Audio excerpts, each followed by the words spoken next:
Hey, how's everyone doing? So, I'm going to pick back up and continue on this teaching concerning the will of God. This probably will be for a little bit, simply because I usually do shorter videos.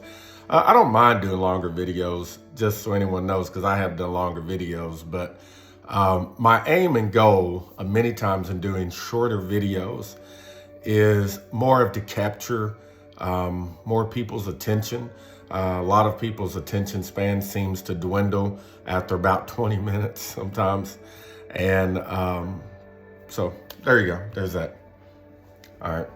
Anyways, so I'm going to continue on. What I was talking about in my previous video was about having a distant perspective and talking about how I gave my analogy or parable, whatever you want to call it, of what it looks like having a distant perspective. I encourage you to go back and revisit that video. You can find it on Sonship Lifestyle if you're a part of that page. And you can also find it on my YouTube page as well. So I encourage you to watch the previous video called Knowing the Will of God series. That was part 1, this is part 2. So just continue from that. Seen from a distant perspective.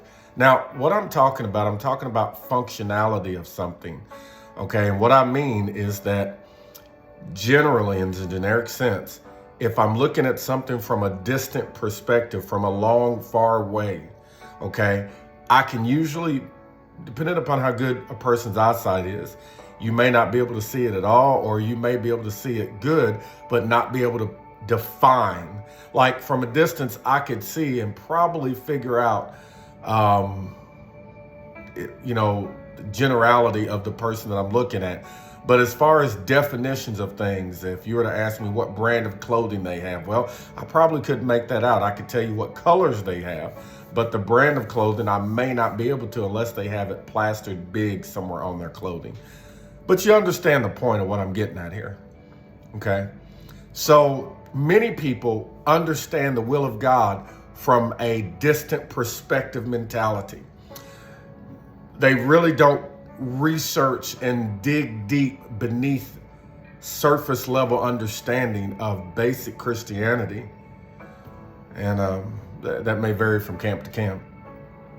So here's what we're going to do.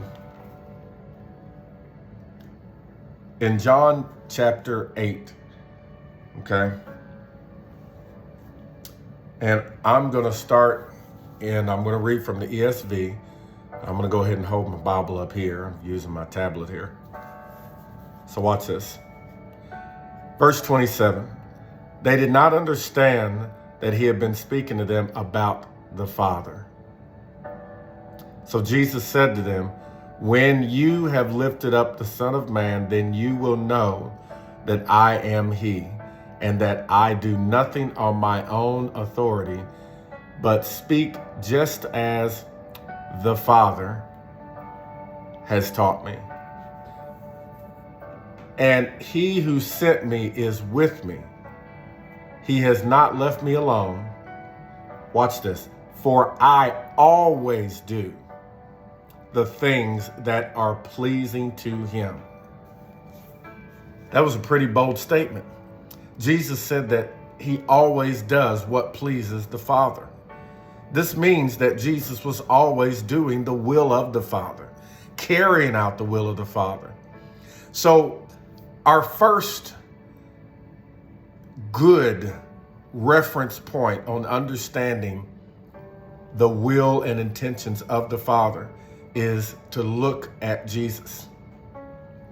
Because if Jesus is saying that he always did what pleased the Father, then it stands to reason that my best chance of understanding God's will, and listen, it's not enough to simply understand what someone says. You have to understand their motive and intention behind it. Like, there are several things between my wife and I after 20 some odd years. 22 years we've been married, we've been together a little bit longer than that. But here's my point. My point wasn't to say, hey, look how long we've been together. My point was to say, talking about how we know each other. And there are certain things that we will say to one another that other people may not get, but we both understand our intention and motive behind what we just said when we said it. Okay, does that make sense? So it's going to be different in every relationship. And so what I'm saying here is that where Jesus is concerned, Jesus always, in other words, there was never a time that Jesus did not know and understand the will of his Father.